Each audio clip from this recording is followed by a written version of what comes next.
So we're going to try and find out how this story about Korach might be relevant to our lives and to our perception of the world. We're going to dig a little bit beneath the surface, get behind the story. Okay, we're going to start, as always, by looking at some text, and after we've looked at a couple of episodes, a couple of items of text, we're going to ask a couple of questions, and that is going to set us off on our search. So once again, I'm going to share screen.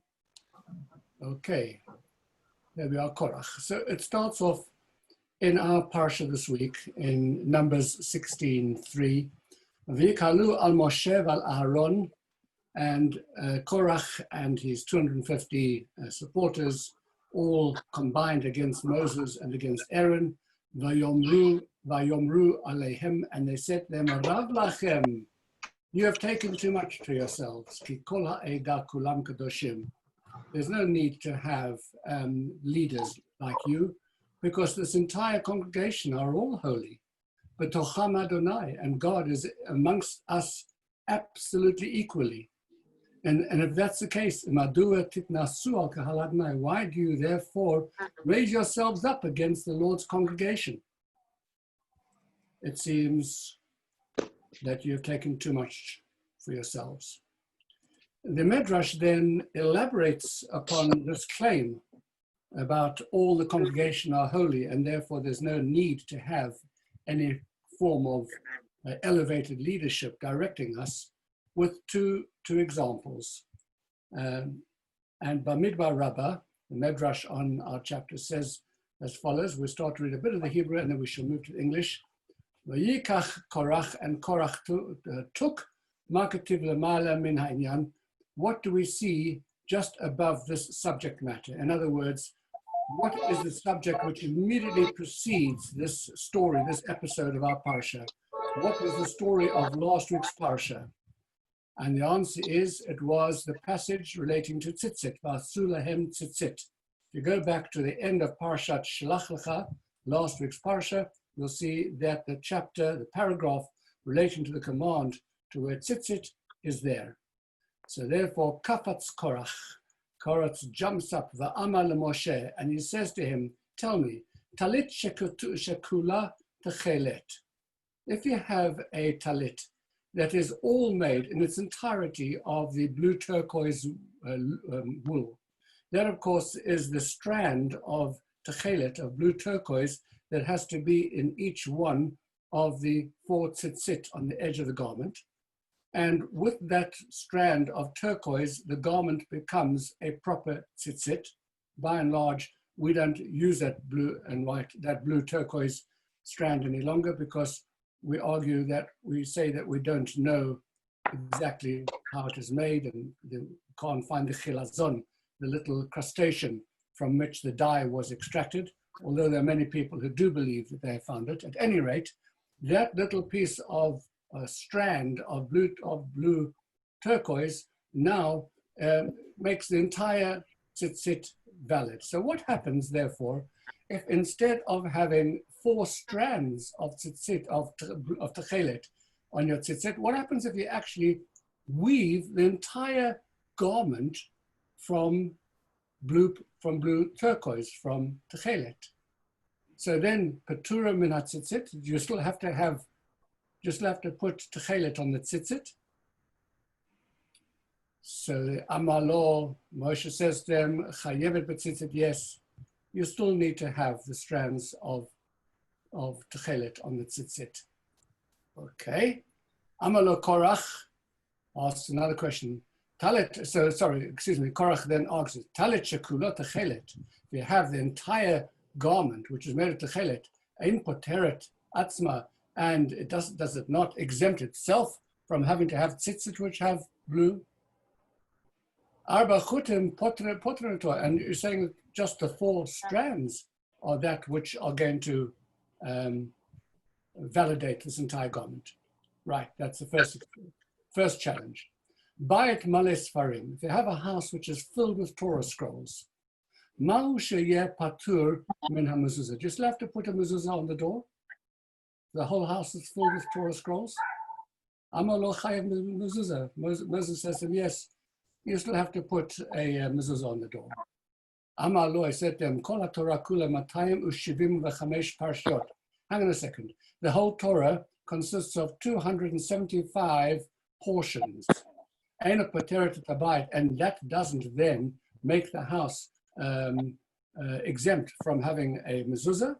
Parsha achat sheba mezuzah, you got one single parsha in the mezuzah, poteret tabayit, and that does exempt the whole house. That doesn't make any sense. So as a consequence, amalo devarim ele lo nitztavita alehem. This nonsense that you're teaching us, it's quite clear, it wasn't commanded to you. You are making this up from your own heart. It's not into English over here. Here are the two cases that we've spoken about. And the story continues over here. Rather, you're inventing them by taking them out of your own heart. Just skip on a little bit over here. The sage that said that Korach was actually a great sage. He was one of the bearers of the ark, as stated in Numbers. But to the children of Kohat, he gave wagons because they had the service of the holy objects. They carried them on their shoulders. Korach was the son of Yitzhar, who was the son of Kohat. It turns out that Korach is Moses' first cousin, his uncle's son, brother of his father, son of the brother of his father. So, to fill the story in, says the Medrash, that when Moses said back in Numbers 15:38, you should put tzitzit on each corner, a thread of blue, in last week's Parsha, what did Korach do? He immediately ordered them to make 250 blue shawls, blue talitot, for the 250 heads of the Sanhedrin, who rose up against Moses, to wrap themselves in it. And they rose up against Moses, together with the 250 men of the children of Israel, prince of the congregation. And Korach arose and he made a big banquet, and they all wrapped themselves in their beautiful talesim, which were now made of completely of techelet. And Aaron's sons came to receive their priestly dues, the breast and the thigh. And they turned around to them and said, who commanded you to receive these? Wasn't it Moses? Well, if so, we're not going to give you anything because the Holy One, blessed be he, has not commanded it. They came and informed Moses. He went to placate them. They immediately confronted him and stated, and they rose up against Moses. So here you have two additional stories to the actual verse in the Torah, and both of them are illustrating the same point. If the entire congregation is holy, why do you need to have a leader? If an entire talit is made of techelet, why do you need to have a techelet thread on the tzitzit? If an entire house is filled with Torah scrolls, why do you need a mezuzah on the door? It's elaborating and expanding on the biblical question. Okay. That's first where we stop for the moment. And then we turn to the Gemara in Sanhedrin 110a. And it says that Moses arose and he went to Datan and Aviram, two of the rebels. And Reish Lakish says, from here we derive that one may not perpetuate a dispute. As Rav says, anyone who perpetuates a dispute, anybody who makes a machloket, violates a prohibition, and the prohibition is a Torah prohibition against having arguments with people. And what is the source of this prohibition? You shall not be like Korach and his assembly.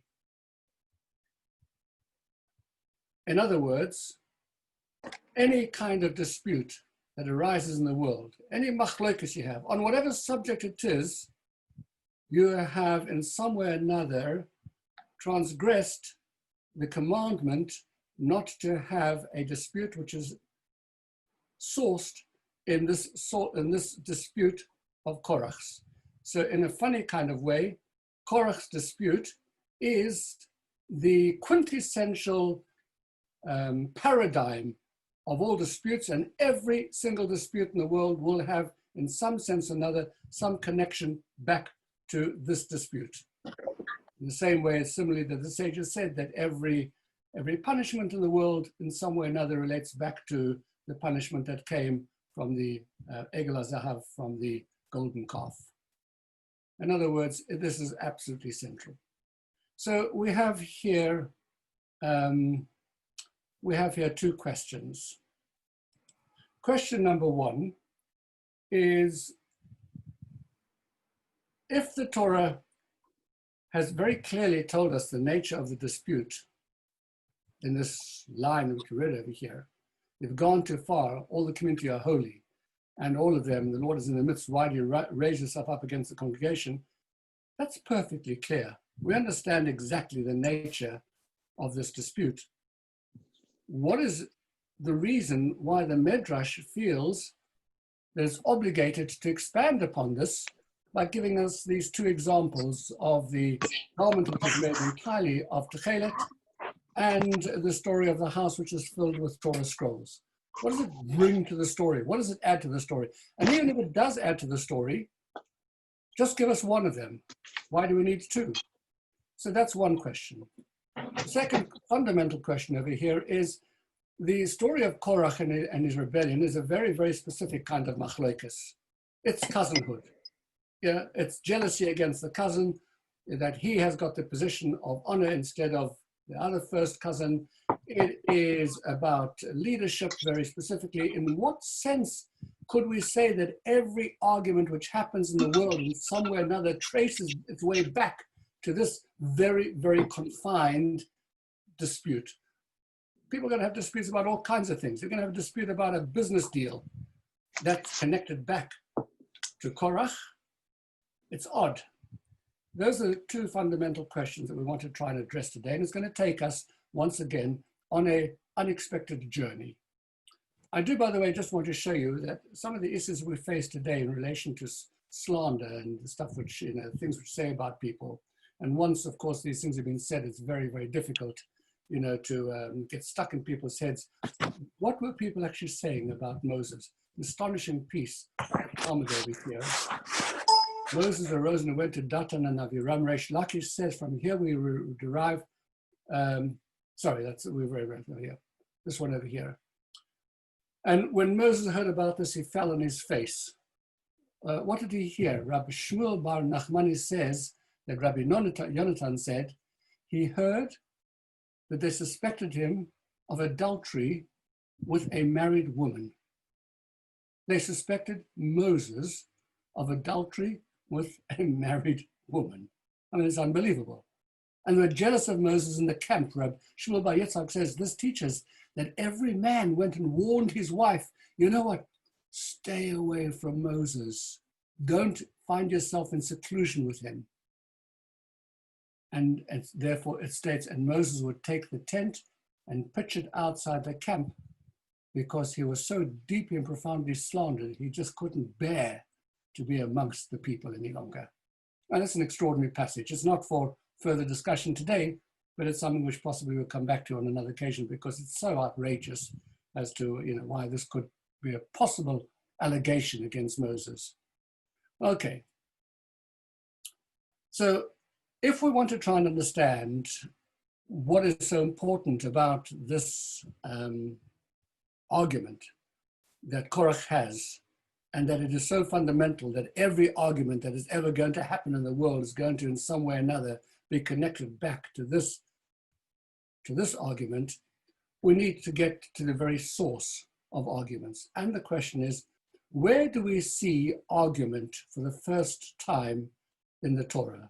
This, of course, is an interesting question for Jews because we specialize in machlokas and arguments. It's like we're very good at it.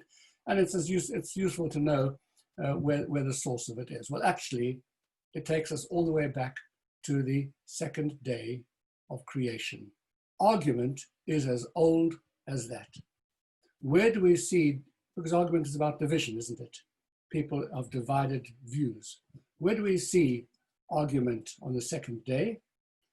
Well, question which is asked in the Torah, and once again in the Midrash, how come lama en kativ b'sheni ki tov? If you look at the creation of the world, the 7 days of the creation of the world, you'll see that every single day, at the end of the creation, we have the phrase, and the Almighty saw it, and ki tov, and he saw that it was good. There's only one day in which this phrase is actually not used, and it is on the second day of creation. As it happens, on the third day of creation, Tuesday, the phrase ki tov is actually used twice. Once for the day itself, and wants to compensate for the fact that it wasn't said on the day before. And now the question is, why was God not pleased with the second day of creation to the point where he could say, I looked at it and I saw it and I'm satisfied and it is good. Something happened on the second day of creation that interrupted God's pleasure in the creation of the world. Why does the Torah omit on the Monday of creation the words, and it was good? Rabbi Hanina says, because on the second day of creation, there was a division of the waters, and the firmament divided between the waters, the upper waters and the lower waters. You can go back to the Torah, you'll see it written over there. So there is the concept on the second day of creation of division. And division is the source of machloket. Higher waters divided from the lower waters with the firmament. And Rabbi Hanina says, Rabbi Tavyumi says, and even if this division, whose purpose, after all, was to create, to fix, and to stabilize the world, if it is, even though this division is negative, how much more, even if this division, whose purpose was to fix and stabilize the world, is negative, how much more so division and argument, which is purely destructive, that's going to be a lot worse. And Rabbi Shlomo says God's work with the water was not completed on Monday, but on Tuesday. And therefore on Tuesday it was written good twice, once for the work with the waters and once for itself. Because what happened on the third day of creation was there was a continuation of work in regard to the waters, because the waters were bounded in order to make space for the land. The land's barriers and boundaries were set, the waters receded, and so you have the sea which comes up to the shore but doesn't flood beyond the shore, and there's stability in the world. You've got land, you've got water. So second day of creation, you've got division. Third day of creation, you have the stabilized, etc.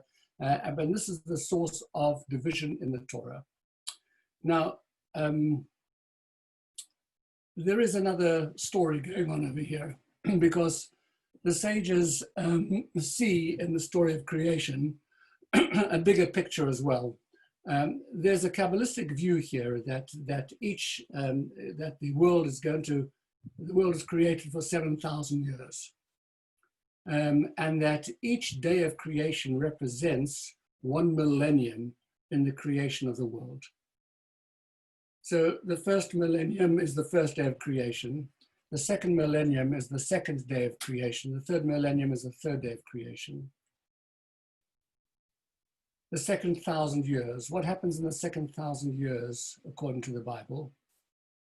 Well, you have the flood, you have the great dispersion of people through the Tower of Babel, etc. It is an entire story of the whole situation in the world beginning to atomize and to break up, dispersion, flood.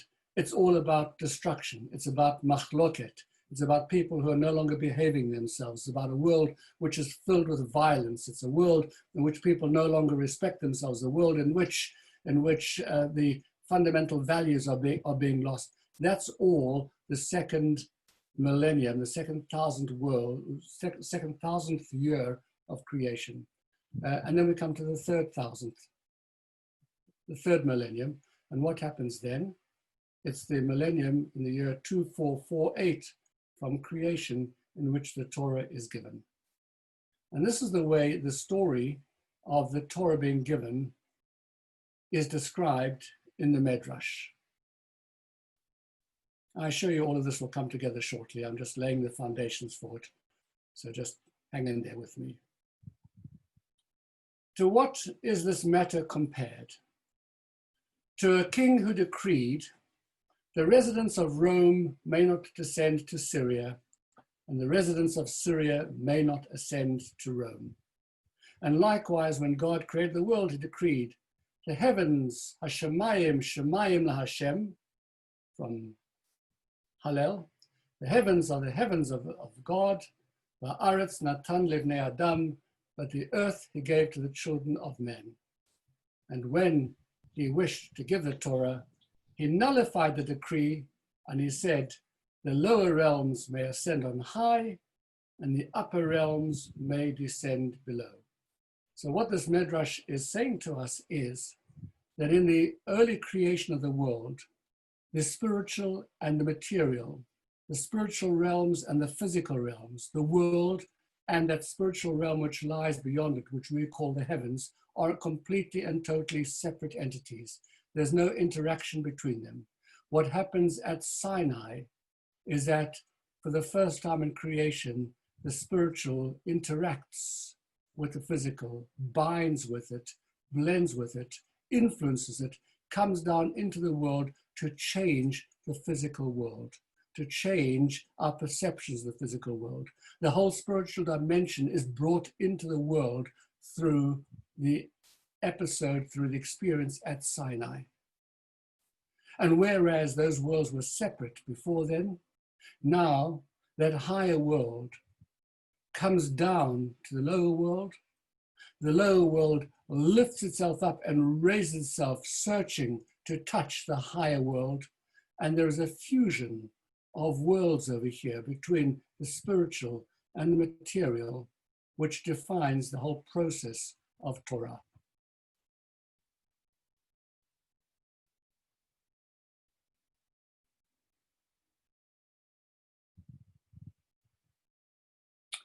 The sages describe this process as follows. Coming back to the beginning of creation. These are the generations of the heaven and the earth. Ele toldot hashemayim va'aretz behibaram, when they were created. Says the Gemara in Menachot 29b, don't read the word behibaram, al tikra behibaram, ella, rather say behebaram. It's a play on the word. Behibaram, behebaram. He created it. He created the world with the letter Hey. Okay. Just let me stop here for a moment. When we talk about God creating the universe through 10 utterances, the utterances of speech, we're talking about the letters of speech. We're using a very, very profound metaphor over here to say that the letters of the alphabet, the letters of the Hebrew alphabet, represent distinct divine energies, each one represented by a letter of the alphabet. And when you combine these letters, these energies, these divine forces into various shapes, which we call worlds, that is the way in which the world is created. It is when the Almighty moves from the infinite down into the particular, creates individual energies and puts those energies together like a jigsaw, etc., connects one with the other, and all of that then creates every element, every item, every single thing in our world. And the world itself is created through an energy which is depicted by the letter Hey. When the verse says he created the world, don't say he created it, but rather say Behei Baram. He created them with the letter Hey. This verse demonstrates that the heaven and the earth, i.e. his entire world, were created with the letter Hey, and therefore the world to come must have been created with the letter Yud. Because if you put Yud and Hey together, you get the name of God. It's hard. So this world is created through the letter Hey. The world to come is a Yud. A Yud is just a dot. It's something infinitesimally small. You can't actually even grasp it. You can't see it. You can't know it. That's the world to come. That's beyond us. But this world is created through the letter Hey. And that is for two reasons. First of all, because a Hey is a letter, is a word, is a letter which is expressed with the slightest amount of energy. It doesn't require you to do anything else other than breathe. We just try the letter Hey. Hey, Hey, Hey. It's coming from the breath that's inside you. And so in a metaphoric sense, it's as if to say this entire huge universe, which is totally beyond our ability to comprehend, to understand, is created by the Almighty with the ease of a breath that comes from with him, as in the letter Hey. It's as simple as that. But it is also the letter Hey, because the letter Hey actually tells us what this entire world is about. Tells us in that single letter how the world has been constructed.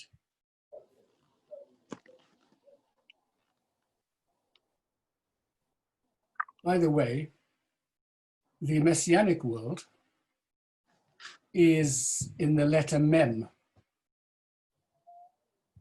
And we see this in a verse in Isaiah when we say, Le marbe hamisra ul shalom, in token of abundant authority and peace without limit upon David's throne and kingdom, they may be firmly established in justice and equity now and forevermore.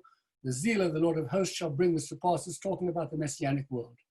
And most unusually, in this particular verse, as you know, the letter Mem has a final form, which is used only ever at the end of a word, as opposed to its regular form.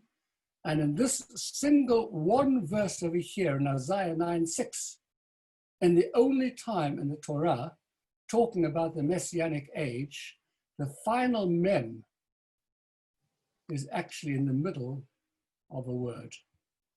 That's why we have to explain it as Lamar Be, because you can't even read it because it doesn't, because of that Mem. So this world is in the letter Hey.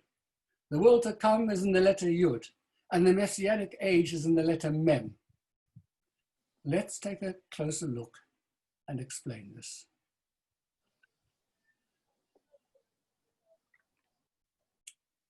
Here is the letter Hey. Okay. Letter Hey has three sides: top, a leg down the side, and a little leg on the left-hand side. This, by the way, that I am entering into now is part of a revelation, a teaching that came from the Lubavitcher Rebbe on three separate occasions in which he expanded upon this thought that we're going to develop now for the rest of the shiur. In Kabbalah and in Hasidic thought, our entire world is bounded by three dimensions. Human beings understand the world through these three dimensions. One is called thought, the second is speech, and the third is action. They're all very different. Thought allows us to comprehend and to imagine all kinds of things. Thought allows us to comprehend the kind of universe that we'd like to live in. We can comprehend the kinds of lives that we'd like to lead. Each one of us has an imagination in our head of what we want out of our lives, what we want for our children, what we want for ourselves, what we want for our success, what we expect from the world, what our imagination is of the world, how we see the world. All of that resides somewhere in the realm of thought. And thoughts can be very deep and can be very expansive and can be very huge. And when you want to express that thought, and when you want to share your understanding of your life, of your world, of your understanding of the world with another person, the way in which you do it is through the power of speech. We articulate our ideas. And so you'll find that many of the great ideas that people have had throughout all the ages, Plato, Socrates, the ancient Greeks, the Romans, etc., the sages of Israel, in every age, philosophers, poets, people who write stories of imagination will express their vision of the world. Their vision, their own thoughts, their understanding will be downloaded into a form of speech which will find itself in words, either verbally or in print. And the third dimension of our world is the world of action, in which we have to do things and perform. And the world is created in the form of a hay, to tell us, to give us a very, very specific insight. Up at the top over here, above us, is the world of thought. We're able to take that world of thought and draw it down seamlessly into articulation, into words. If one is sufficiently articulate and is able to express oneself sufficiently well, you can express the most sublime thoughts, the most abstract thoughts into words. And literature is filled with that. So actually, there's no gap between thought and speech. And therefore, in the shape of the hay, they are attached. And then we come to deed, to action. If you've ever had a great big idea and you decided that you want to put it into action, you're going to bump up very quickly against some of the realities of this world. The realities of the world is that it is not so easy to translate an idea into a concrete action. Any project that you've wanted to implement, you'll discover that in the process of trying to implement it, there is a massive gap, a space between the way in which you imagined it and all the obstacles and difficulties that arise when you try to implement it. The world in its actual state is very far from the ideal that we carry in our heads. And therefore, there is a gap between action and thought and speech, because actions fall short. This is the space in which every human being exists. We live in a world that is defined by the letter Hey. That is what the sages meant when they said that the world was Behi Baram, on the day in which he created it, Behi Baram. He created it with the Hey. He defined the universe within which human beings, creatures live. We as sentient creatures have all the parts of the Hey, with all of the difficulties of trying to bridge the real world with the ideal world that we can express in words and which we can imagine in thought. And the way in which the sages have put it is that here is the world, and it's got a great big gap down at the bottom over here, because there's a space in which you can fall through. You can fall out the bottom, so to speak. And as we know, many human beings in their lives find themselves falling precipitously out of this space over here into a very desperate space down somewhere in a netherworld down below here. And that's a place of great unhappiness. That's where you'll find people who are addicted, lonely, upset, despairing, down some over there. And the sages said, never mind, we've left a little space at the top over here, because you can always crawl up, you can always find your way back into the space.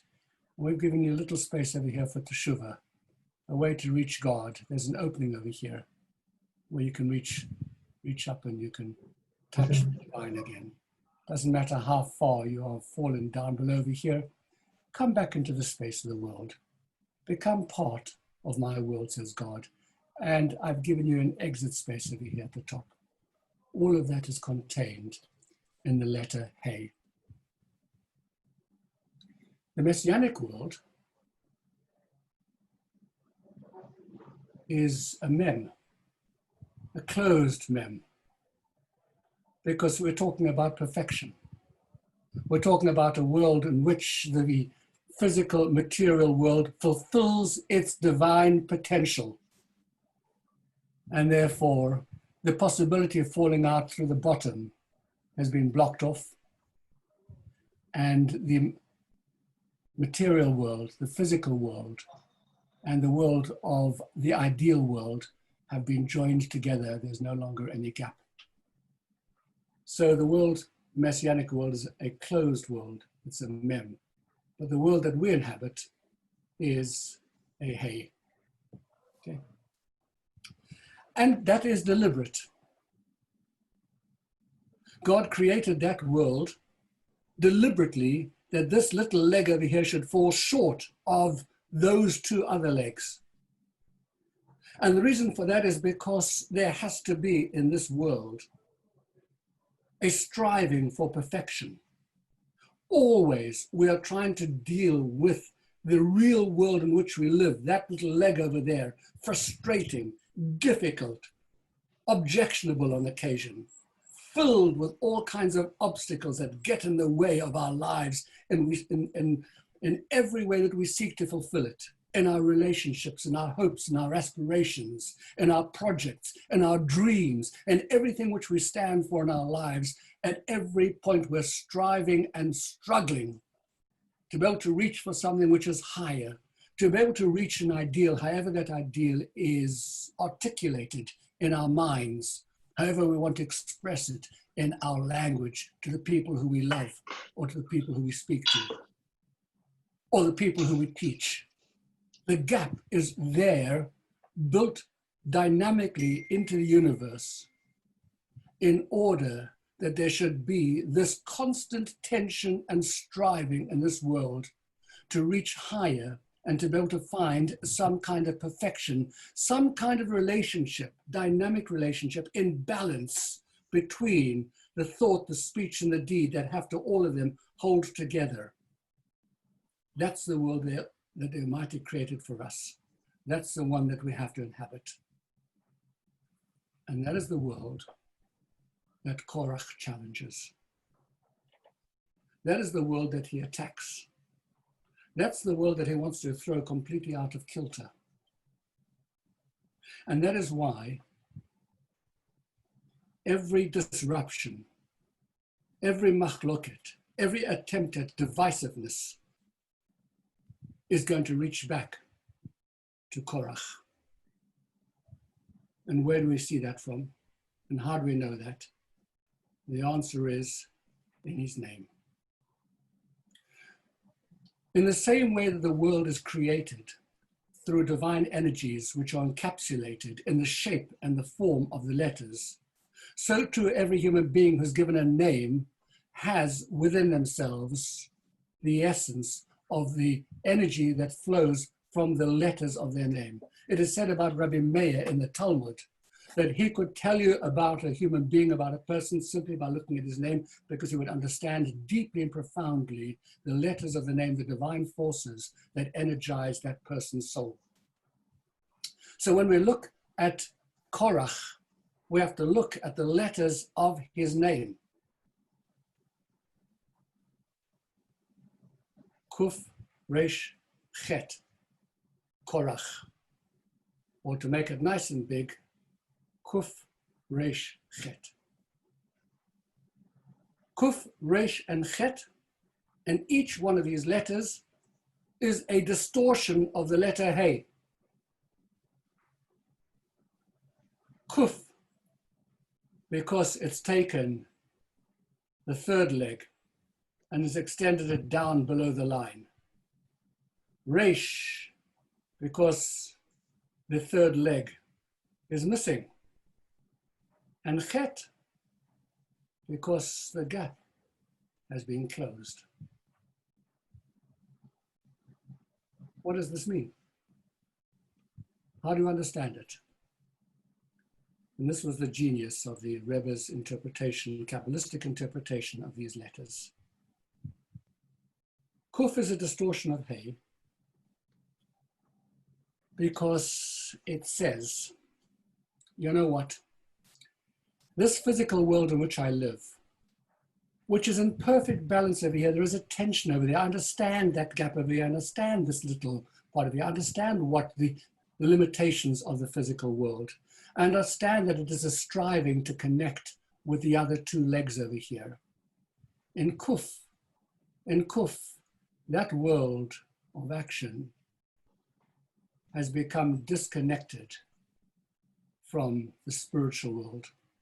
It's a world in which a person says, you know what, there may be a divine spiritual world somewhere, but you know what, I am a realist. I live in the real world. I live in this world over here. And I know that all those big ideas that you've got over there are not going to be able to influence in one jot the way in which people actually live. You're not going to have any impact whatsoever upon the spiritual dimension of this world will have no impact whatsoever on its physical material dimension. It's not going to make any difference to people's actions. You can talk until you're blue in the face. You can teach me whatever you like. You can give me the biggest ideas, but I tell you, human nature is we're just going to get on with it and we're going to do our thing and the world is going to continue in its own special way. And when that happens, this world over here kind of like plummets into the space down below over here. This is when our world, our real world, becomes detached, disconnected from those things which guide us and which influence us. The world tumbles into an almost bottomless pit. Behavior is no longer affected by principles of morality. There is no concept of ethics. This is a person who says, I live in the real world. You have to deal with what you have in front of you. If I'm living in a world, in a business world where everybody else is cheating me and there's corruption all around, etc., you don't really expect me to be able to hold on to those big ideas up over there, to talk this language over here. I've got to deal with what's in front of me. I have to behave in the same way as everybody else. If I'm living in a moralist world in which relationships are permitted in every shape and form, if there are no boundaries or barriers whatsoever in the way in which people behave, that is the reality of the world in which we're living. And I can't fight it. I belong to that world, and I'm a kuf. And the fact that I sink down below the line over here is the almost inevitable consequence of that kind of attitude. This person over here is the ultimate realist. He's so realistic, she is so realistic about the world in which they live, that they are completely taken up with their world as it presents itself to them. And while somewhere at some kind of distant level, there is a sense of a roof over here and a sense of a different kind of language, a different kind of way to express who we are as people, as Jews, that is kept completely separate. That's an occasional indulgence, but it doesn't impact upon my behavior. My behavior is dictated by all of this over here. That's the way I live my life. The second distortion over here is the exact opposite of the ultimate realist. This person over here is the ultimate idealist. They have abandoned altogether the third leg. The world is such a rotten place. It is so profoundly corrupt. And human behavior is so unbelievably incapable of changing itself. I can't deal with it.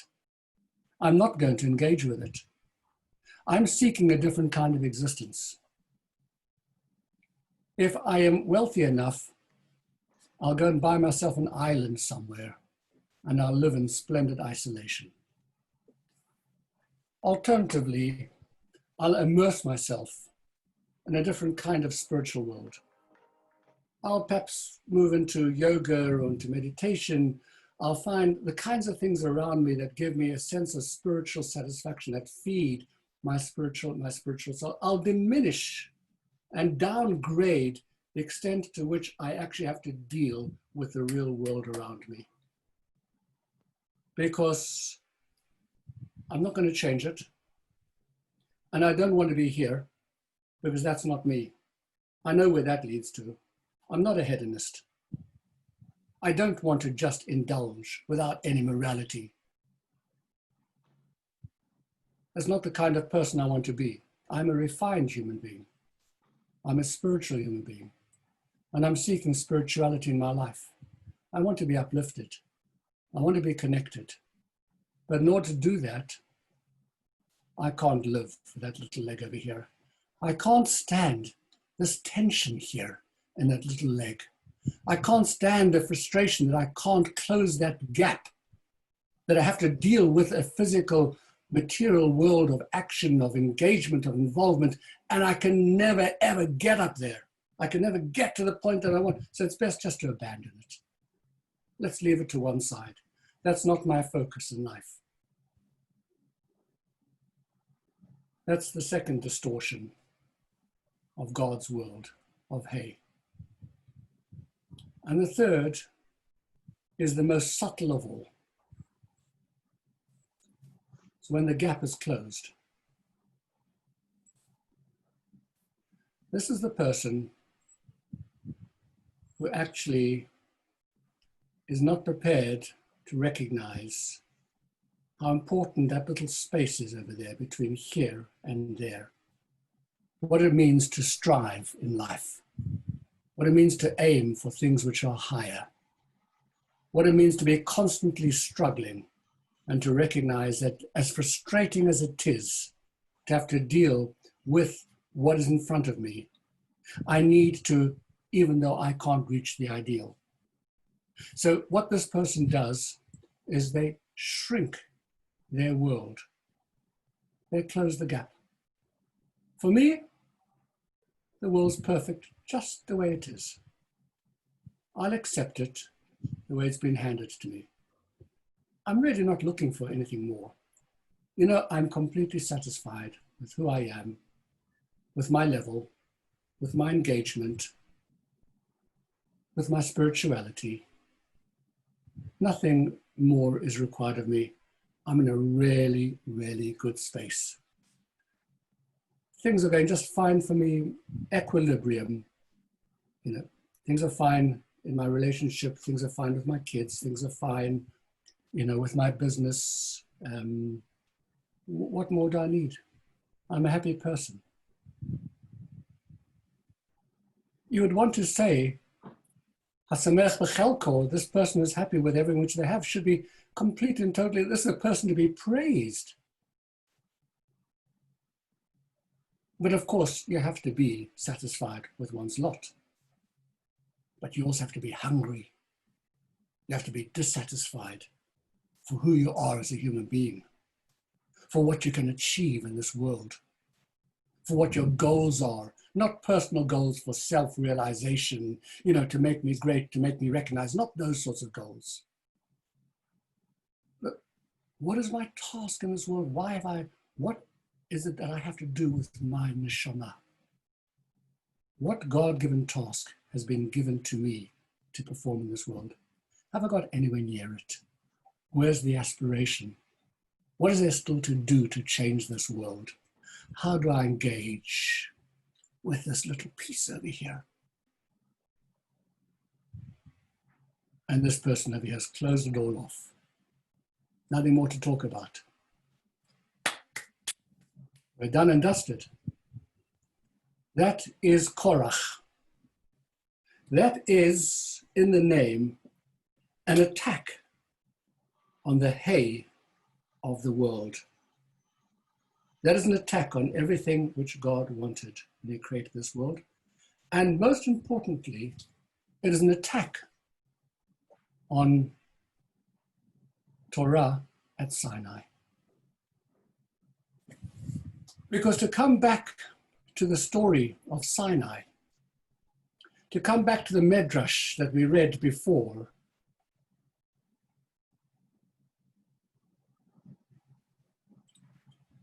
that prior to Sinai, there are two domains. There's an upper domain a higher world. There is God, there's universe, there's spirit, and then there's the physical world that he has created. And the two are never going to really interact. There's no way in which the one can influence the other. The physical is never going to become the spiritual is never going to actually change the physical. That is where we started. And then something dramatic happens. God creates the hay, the world. And in that world, and at Sinai, he says, I'm going to now create a new dynamic over here. The heavens are now going to affect, the higher worlds are going to now affect the lower worlds.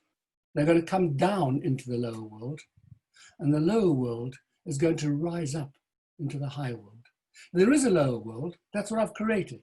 Bereshit bara Elokim. At the beginning, God created. What did he create? He created a physical world. That's a reality. You see it, it's the one we live in. That's the one we're part of. And he created another world which we don't see, which is higher than that. And he gave us the opportunity to connect the two. And the way in which we connect the two is in the letter Hey over here. That's where the whole dynamic is.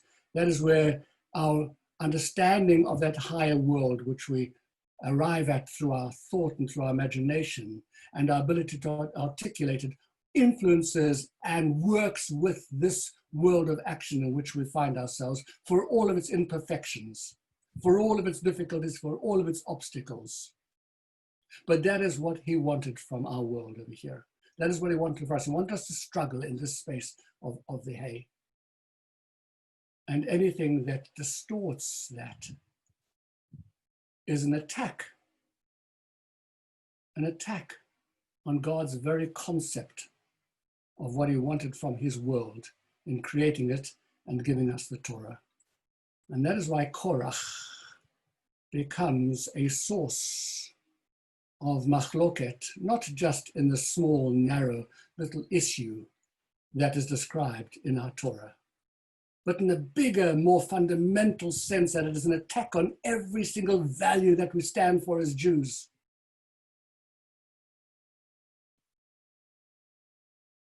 Remember, I asked a second question because I asked two questions. One was, in what way do the sages want to, when the sages say to us that Korach is the archetype of every single machloket and the source of every machloket, and every machloket can trace its source back to Korach. That was the first question we asked. Second question we asked was, when the Torah tells us quite succinctly what the nature of the argument was, that it was an attack on the leadership of Moses. Quite simple. They combined against Moses and said, you've gone too far. All the community are holy, all of them, and the Lord is in their midst. Why do you raise yourself above the Lord's congregation? And ask the question, why then do we need to have two other additional explanations, two additional kind of challenges to Moses, one in regard to the tzitzit and one in regard to the house which is filled with Torah scrolls? This is a bit more speculative, but let's see. So there are three things. There's the Torah and the two Midrashim. There are three letters in Korach's name. Let's see whether we can map the three letters of Korach's name onto these three explanations to explain why the other two were added. Are they maybe telling us something about the letters of Korach's name? Let's have a try.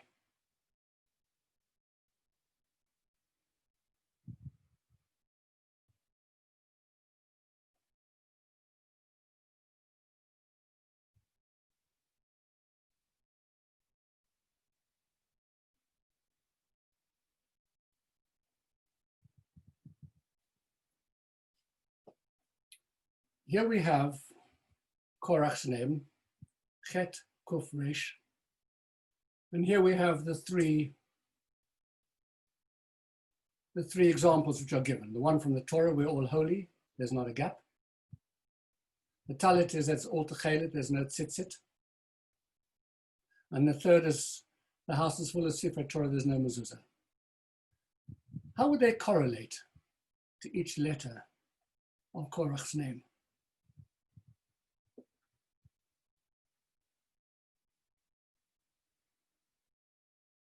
The chet is easy. We're all holy, there's no gap. There's no difference between any of us. We're all exactly the same, symbolized by the fact that all three sides are exactly the same size. Equality, no difference. Why do you make yourself higher? That's easy. The kuf is a bit more challenging for us. What happens, what's the difference between the talit and the tzitzit? The talit envelops us all around. The tzitzit are individual strands which come down from the talit.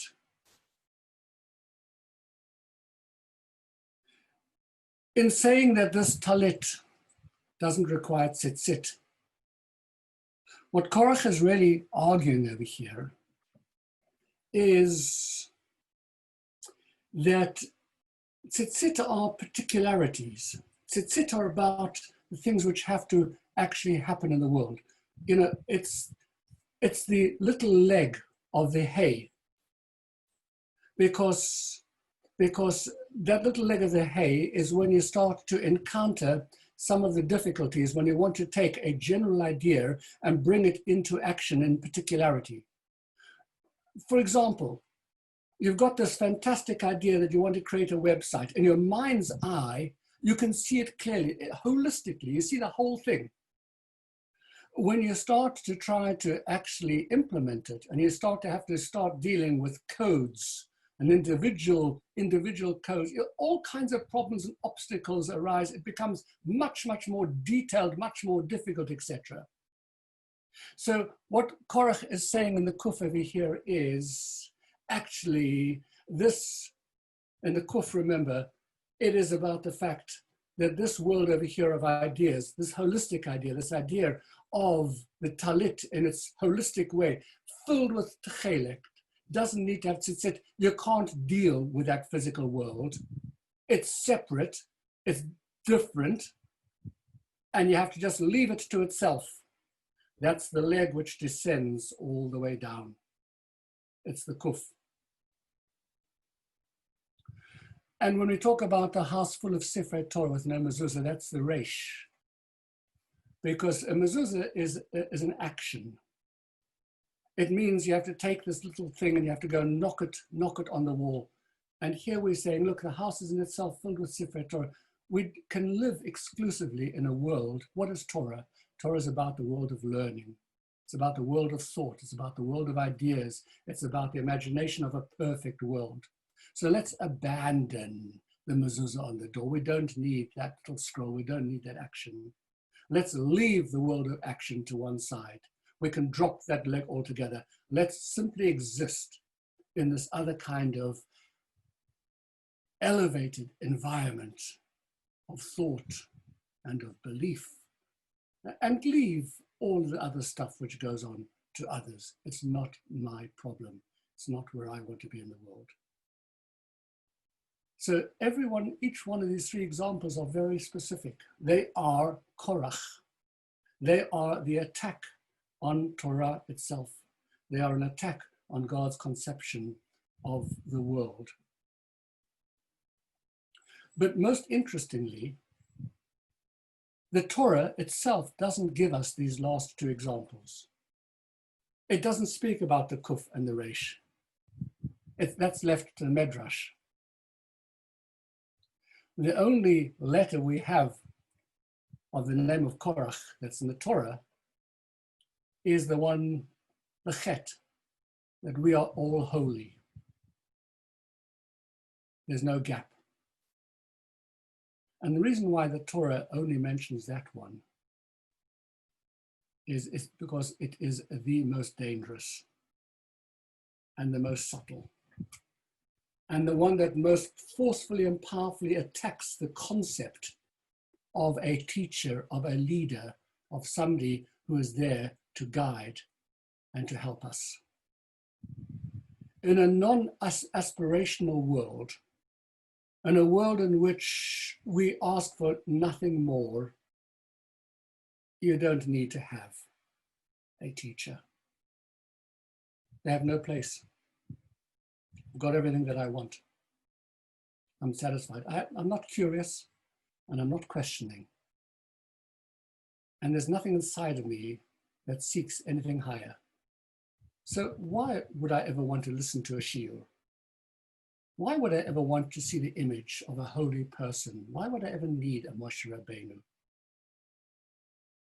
The only reason why I need a Moshe Rabbeinu is because I need someone to help me in that little space between the realities of the world in which I live and the world to which I aspire. I need someone who's bigger and higher than me, who's actually not equal to me, not the same as me. Someone who can inspire me. Somebody who can take those big ideas and show me how in my life, in my real life, in my lived life, in my life which is represented by that little letter of the hay, how I can try and strive to close that infuriating gap between who I am and who I really want to be. And Korach doesn't get that because he's in a different space. He doesn't see the need for the hay of the world for any one of these three possible reasons over here.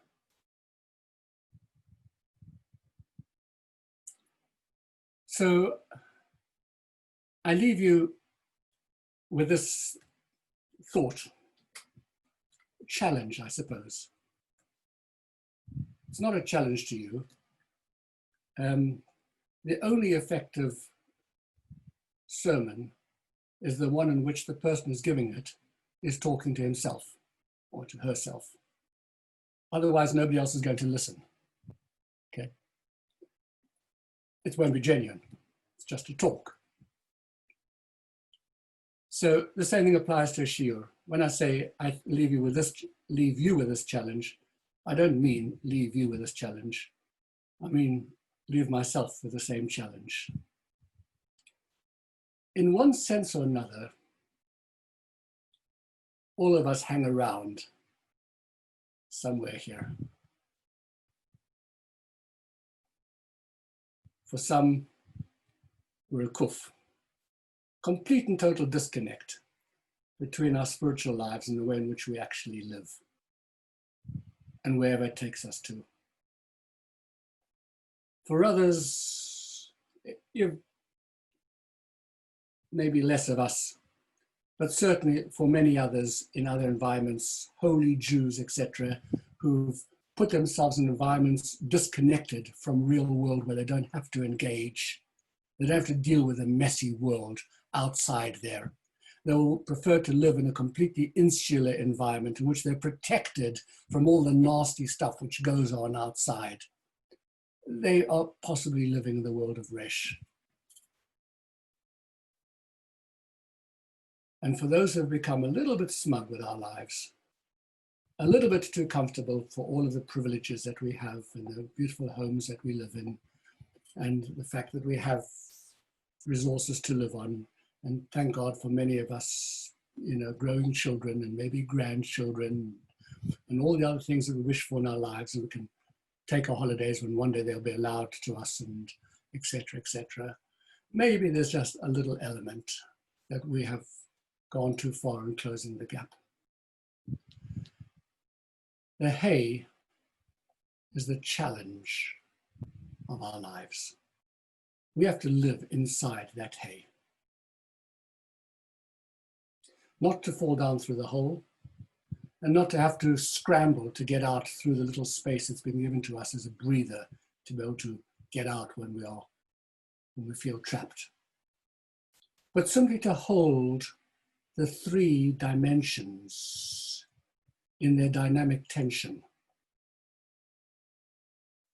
And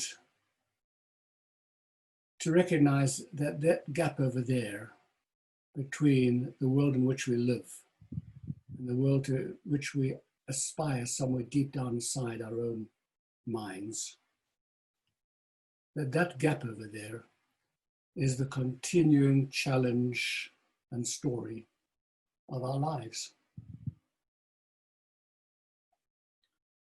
So when